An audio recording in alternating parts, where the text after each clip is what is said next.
Sa maraming lugar ang lindol na tumama sa San Marcelino, Zambales kagabi. Narito po ang report.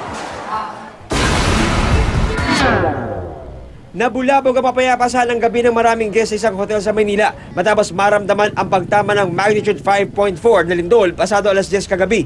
Lumindulo na malakas umuga yung building yan. Takot kami, lumakas kami. Oo, gano'n kalakas yun?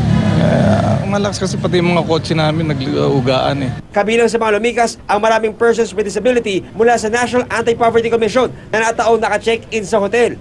Napakalakas na alog tapos nakahiga kami tapos nag-advise na palalabasin lahat.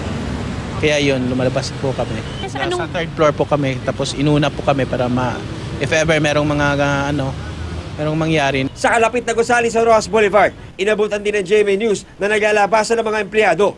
Bumaba po kami agad sa building, galing kami. Kami po, magkakagrupo po kami. Marami yung bang tao dun? Marami po. Yan po yung mga sa taas po yan eh. Pero nandun pa po yung iba, nagbalikan na. Pero kanina po, yun po yung sinakasama namin. Bumalik na sir, di ba kayo natatakot? Baka may aftershock? 2 beses nga po eh. Yung aftershock eh, yun ang Kaya nagbabaan na kami. Kasi natutulog na kami nung una, tapos nagising kami, tapos pangalawang siya. Bigla. Yun yung matagal yung pangalawa. Ayon sa PHIVOLCS, sa San Marcelino, Zambales ang epicenter ng lindol. Pero naramdaman ng lindol maging sa ilang bahagi ng Metro Manila, Bulacan, Pampanga at ilang pang bahagi ng Luzon. Mabuting wala naman daw banta ng tsunami. Dahil sa lupa ang epicenter ng lindol at mas mababa sa magnitude 6.4 na nakalilikha ng tsunami. Yung magnitude po na 5.4 ay hindi makakapag-generate ng tsunami. So hindi po dapat mangamba yung mga nasa coastal area dahil ang nakakapag-generate po ng tsunami ay ang magnitude na 6.4 pataas. So wala po tayong threat. Dama rin ang pagyanig sa Makati City. Pasado alas 10 kagabi nang maglabasan ng mga empleyado mula sa isang commercial building. Parang nahilo lang ako eh. Matik na po yung pag may lindol po sa amin. Ganun po talaga lalabas kami lahat. After nun, nakarinig na kami ng mga pito ng mga security guard.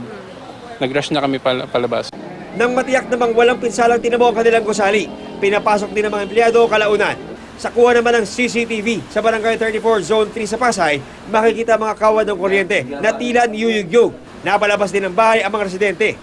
Akala ko lang po nahihilo ko. Yung pala lakas na po nung yugyug, umilindol na po pala. Nakuran din ng ilang News Cooper ang pagyanig.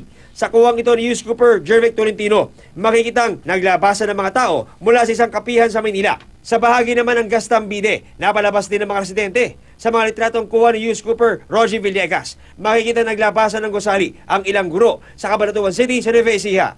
John Consulta, GMA News.